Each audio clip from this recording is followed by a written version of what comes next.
Students, आपका DS knowledge channel पर स्वागत है।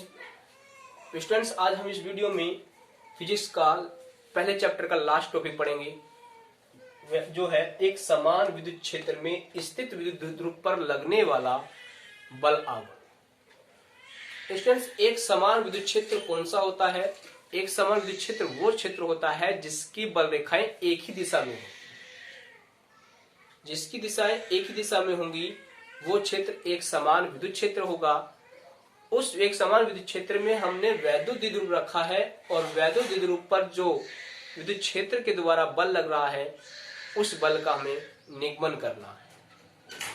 स्टूडेंट्स, मैंने इस चैप्टर में आपको बताया था कि किसी भी क्षेत्र विद्युत क्षेत्र में अगर कोई वस्तु रख दी जाती है तो वो विद्युत क्षेत्र उस पर बल लगाता है। इसी प्रकार से यहाँ पर भी है। यहाँ पर जो वस्तु रखेंगे उस वस्तु का नाम है वैद्युत द्विध्रुव। एक समान विद्युत क्षेत्र में रखी जाएगी। जब एक समान विद्युत क्षेत्र में रखी जाएगी तो उस पर वैद्युत द्विध्रुव पर जो बल लग रहा है उस बल को हम क्या कहेंगे? बल आघूर्ण कहेंगे। क्यों कहेंगे? क्योंकि दो बलों का जोड़ा हमेशा बल युग्म आघूर्ण कहलाता है जब उसको घुमाया जाता है। अब वो घूमेगा कैसे? वो अपनी दिशा बदलेगा। कैसे बदलेगा? ये ऐसे बदलेगा। ध्यान देंगे, यहां पर एक समान विद्युत क्षेत्र है। ये मैं बल रेखाएं दिखा रहा हूं कि एक समान विद्युत क्षेत्र की बल रेखाएं एक ही दिशा में हैं।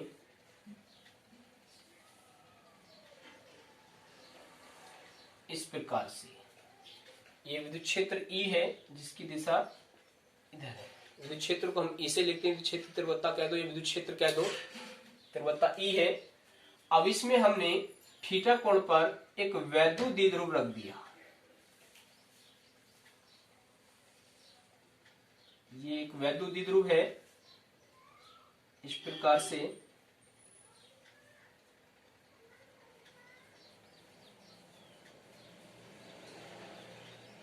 एक वैद्युत द्विध्रुव हो गया जिस पर दो ध्रुव होते हैं और दो ध्रुवों पर समान प्रकार का आवेश होता है। इस सिरे पर प्लस क्यू आवेश है और इस सिरे पर माइनस क्यू कूलम आवेश है और जो बीच की डिस्टेंस होती है वो 12 होती है। अब जब हमने इस वैद्युत द्विध्रुव को विद्युत क्षेत्र में रख दिया तो क्या करेगा? ये क्षेत्र इस पर क्या लगाएगा? बल। क्योंकि ये तो इसके क्षेत्र में आ गया, इसके अंडर में आ गया, तो इस पर बल लग रहा है। अब ये जो बल लग रहा है तो यहाँ पर दो बल लग रहे हैं। भाई दो आवेशित है, दो ध्रुव, एक आवेश यहाँ पर है, एक आवेश यहाँ पर है। प्रत्येक आवेश पर बल लगता है तो यहीं पर भी बल लग रहा है, यहाँ पर भी बल लग रहा है। बल दोनों पर समान लग रहा है। जितना बल विद्युत क्षेत्र यहाँ पर लगा रहा है उतना ही विद्युत क्षेत्र यहाँ पर भी लगा रहा है। क्यों? क्योंकि दोनों ध्रुवों पर समान आवेश होता है, परंतु विपरीत प्रकृति के होते हैं, लेकिन आवेश समान होता है, इसलिए बल भी समान लगेगा। इस पर लगने वाला बल मैंने सपोज करो इधर मान लिया, ये F लग रहा है और इस पर जो बल लगेगा वो इधर दिशा में लगेगा क्योंकि माइनस का है। ये इस पर बल लग रहा है, जिसका सूत्र क्या होता है मैं यहीं पर क्लियर कर दूं। हम जानते हैं जब विद्युत क्षेत्र में किसी परीक्षण आवेश पर बल लगता है तो उसको उस पर जो बल लगेगा उसे विद्युत क्षेत्र की तीव्रता कहते हैं। E बराबर होता था F/Q0 होता था। लेकिन यहाँ पर Q0 न मानकर हमने क्या माना है? यहाँ पे चित्र में Q माना है, इसलिए यहां से हम किसकी वैल्यू निकाल दें? F की वैल्यू निकाल दें। बल का पता चल जाएगा कितना बल लग रहा है। ये Q कहाँ है? इसको मैं यहीं पर दिखा रहा हूं। E बराबर आपके पास सूत्र होता है E बराबर F/Q0 से करेंगे तो हमारे यहां से हो जाएगा, ये भाग में है तो इधर गुणा पहुंचेगा तो डायरेक्टली हमारे पास हो जाएगा F बराबर QE। तो ये आप पर प्रत्येक ध्रुव पर क्या लग रहा है? बल लग रहा है। F बराबर QE और यहां पर भी F बराबर QE। अब हम ये जान गए कि एक समान विद्युत क्षेत्र में वैद्युत द्विध्रुव रखा हुआ है और उनके ध्रुवों पर दो बल लग रहे हैं, F बराबर QE, F बराबर QE। दो बल लगे, इन दोनों बलों का युग्म ही क्या कहलाएगा? बल आघूर्ण कहलाएगा, टॉर्क क्यू कहलाएगा, जिसका हमें निगमन करना है। अब ये इस पर बल लगा दिया तो अब ये शांति से थोड़ी बैठेगा। अब इस पर जब बल लग गया कुछ ना कुछ तो क्रिया इसके अंदर होगी। क्या क्रिया हो रही है? ये क्रिया हो रही है कि ये भी जो विद्युत क्षेत्र बल लगा रहा है वो कोशिश कर रहा है कि ये भी मेरी दिशा में आ जाए। इसे अपनी दिशा में लाने का प्रयत्न कर रहा है विद्युत क्षेत्र वैद्युत द्विध्रुव को। ये इस प्रकार से है, एक छोटा सा एग्जांपल मैं दे दूं, एक इंटरेस्टिंग एग्जांपल है कि मान लिया दो शराबी शराब पी रहे हैं, तीसरा शरीफ आदमी उनके पास आ गया, तो वो दो शराबी क्या सोचेंगे? अब भाई जो दो शराबियों के बीच में, यहां मान लीजिए दो शराबी ये हैं, एक शराबी ये आ गया, अब यहां पर ये इनके पास आ गया। इनके पास आने का मतलब क्या है कि अब ये शराबियों के क्षेत्र में आ गया। जब शराबियों के क्षेत्र में आ गया तो शराबी उस पर बल लगाएंगे। बल लगाने का मतलब है कि उस पर फोर्स करेंगे, उसे चाहेंगे कि ये भी हमारे साथ दो पैक लगा ले, ये भी हमारे साथ शराब पिए। तो कहने का मतलब है कि इस पर ये क्या लगा रहे हैं, फोर्स लगा रहे हैं, ये कोशिश कर रहे हैं कि ये भी हमारी संगति में आ जाए। तो कोशिश करना या किसी पर प्रत्यायनन करना, वो क्या कहलाएगा, उसका प्रत्यायनन बल कहलाता है। आई समझ में? किसी पर जबरदस्ती बल लगाना और उसे अपनी स्थिति में लाना, अपनी संगति के में लाना, जो बल लगता है, इस ऐसे करने में जो बल लग रहा है वो बल क्या कहलाएगा, प्रत्यायनन बल कहलाता है।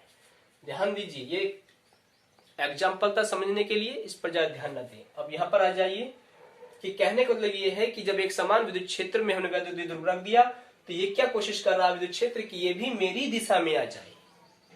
ये इस प्रकार से घुमाने की कोशिश कर रहा है। तो इस वैद्युत क्षेत्र के द्वारा इस पर जो बल लग रहा है वो बल क्या कहला रहा है, एक प्रकार से प्रत्यायनन युग्म बल कहला रहा है, जिसे हम क्या कहेंगे, बल युग्म आघूर्ण कहते हैं। ये मैंने परिभाषा बताई, चित्र अच्छी तरह समझ में आया। अब हमें क्या निकालना है, हमारा मेन मकसद है बल आघूर्ण निकालना, कि जो इसमें प्रत्यायन कर रहा है, इसको अपनी दिशा में लाने पर जो बल लग रहा है वो बल क्या है। इतना तो हम जानते हैं कि F बराबर क्यों, तो इस ध्रुव पर लग रहा है, इस ध्रुव पर लग रहा है, लेकिन इसको घुमाने में जो टोटल बल लग रहा है, युग्म लग रहा है, जोड़ा लग रहा है, उसका हमें निगमन करना है। ध्यान दीजिए, बल आघूर्ण का जो सूत्र होता है, बल आघूर्ण, यहां पर लिख रहा हूं मैं, बल आघूर्ण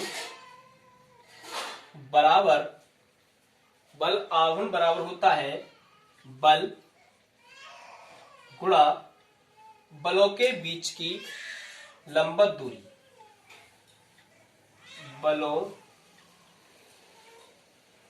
के बीच की लंबवत दूरी, ये किसी भी बल आघूर्ण का सूत्र होता है, एक बल और उन दोनों बलों के बीच की लंबवत दूरी। अब यहां पर ध्यान दें, एक बल यहां पर है F, एक बल यहां पर है F, परंतु उनके बीच की लंबवत दूरी, तो इनके बीच की दूरी है जो हमारे ध्रुवों के बीच की दूरी। लंबवत दूरी का मतलब है कि अक्ष से इसकी इस ध्रुव से यहां से तक की जो इसकी लंबवत दूरी है, बीच की अधिकतम दूरी है, वो हमको ज्ञात करनी है, ये वाली। तो हमें ये निकालनी है। इसको आप यहां पर क्या मान लें,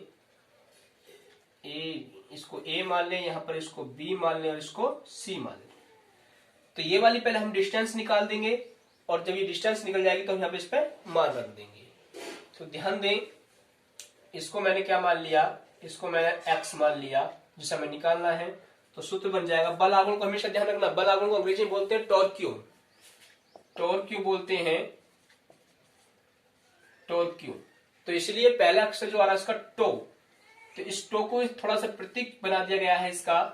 तो टो इस प्रकार से थोड़ा टी की तरह से झुका हुआ होता है, इस प्रकार से टो। तो इसे इस प्रकार से लिखेंगे। तो यहां पे लिख रहा हूं मैं, बल आघूर्ण को हम टो से लिख दिया, बराबर बल को हम F से लिखते हैं, और गुणा बलों के जो बीच की लंबवत दूरी है चित्र में, वो कितनी है, x है।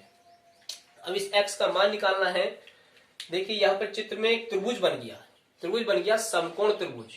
समकोण त्रिभुज में एक कण हो गया, यहाँ पर थीटा कोण पर झुका हुआ है ये, और थीटा के सामने की जो भुजा होती है वो हमेशा लंब होती है। तो ध्यान दीजिए, और जो 90 डिग्री होता है, यहाँ पर समकोण बन गया, 90 के सामने वाली भुजा हमेशा कण होती है, कोण के सामने वाली, थीटा के सामने वाली भुजा हमेशा लंब होती है, इतना ध्यान रखेंगे। तो अब हमारे पास क्या चाहिए, हमारे देखो ये वाली भुजा दे रखी है और ये वाली भुजा दे रखी है।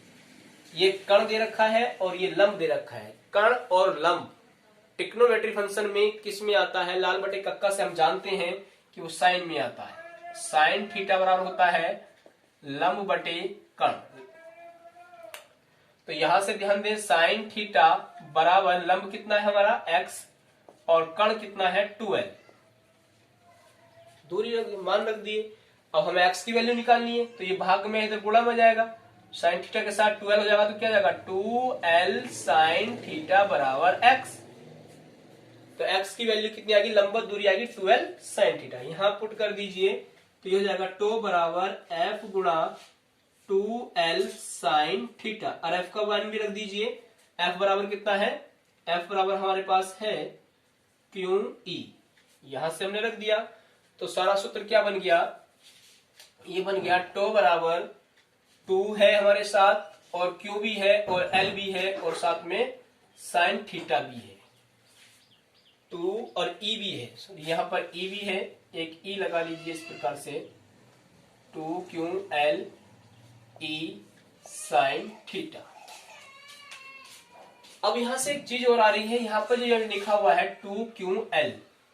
2QL क्या होता है? वैद्युत द्विध्रुव आघूर्ण होता है, जिसको हम कहां से लिखते हैं? P से लिखते हैं। ये आर्टिकल में भी कराया था, P बराबर 2QL होता है। तो इतने की जगह हम क्या रख देंगे?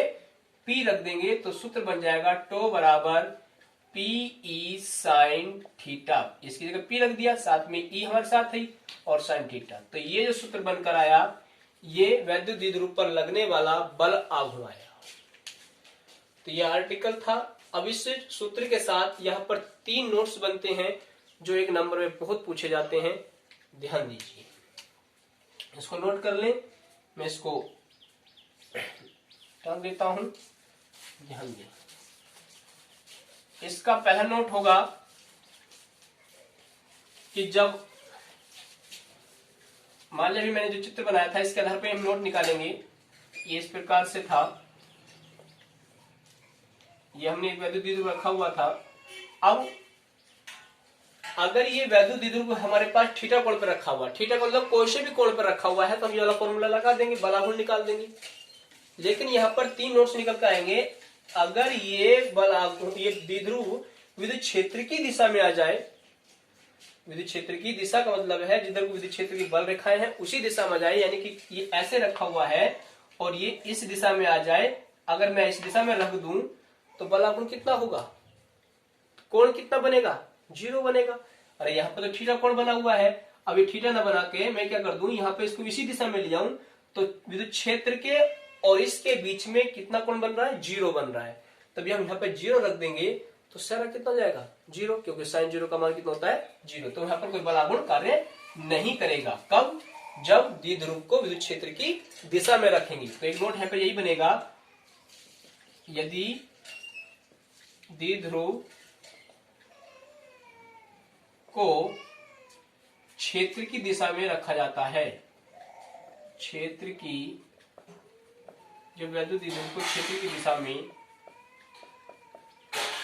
रखा जाता है तो कोई बल आघूर्ण कार्य नहीं करता है। जैसे कर दिए तो थीटा इक्वल टू 0, तब टो बराबर PE गुणा साइन 0, तो टो बराबर PE साइन 0 का मान कितना होता है? 0। सारा कितना हो जाएगा? 0। कोई बल कार्य नहीं करेगा। एक नोट ये ध्यान रखें। दूसरा, अगर बल आघूर्ण को लंबवत रख दिया जाए, लंबवत का मतलब सॉरी द्विध्रुव को लंबवत रख दिया जाए, इस प्रकार से विद्युत क्षेत्र ये था, बिल्कुल सीधा रख दिया जाए, तो यहाँ पर कोण कितना बनेगा? 90 डिग्री बनेगा। तो जब 90 डिग्री बनेगा तो यहाँ पर साइन 90 का मान कितना हो गया? 1। तो जो आपके पास बल आघूर्ण आएगा वो अधिकतम होगा। ध्यान दें, जब द्विध्रुव को क्षेत्र की दिशा के लंबवत रखा जाता है,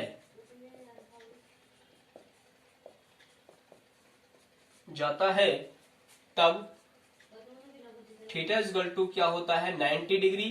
तो यहाँ पर क्या रखेंगे? तो बराबर हो जाएगा PE साइन 90, साइन 90 का मान 1 होता है, तो टो बराबर पीई बचेगा। तो ये जो आपके पास आया है ये ध्यान रखेंगे, तब हमारे पास जो बल आघूर्ण होगा वो अधिकतम होगा। यहाँ पर 90 डिग्री पर अधिकतम हो जाएगा, बाकी सब इसमें कम रहेगा, तो इसलिए इसको बोलते हैं टो मैक्सिमम बोल देते हैं। टो मैक्सिमम बराबर पीई। तो ये आपके पास दो नोट्स थे। तीसरा नोट्स होता है अगर विपरीत दिशा में हो जाए तो 180 अंश वहां रखकर हम इसको कैलकुलेट कर लेंगे, तो तब भी कोई बल कार्य नहीं करेगा। लगभग जब करेगा जब हमारे पास लंबवत होगा या थीटा कोण पर होगा।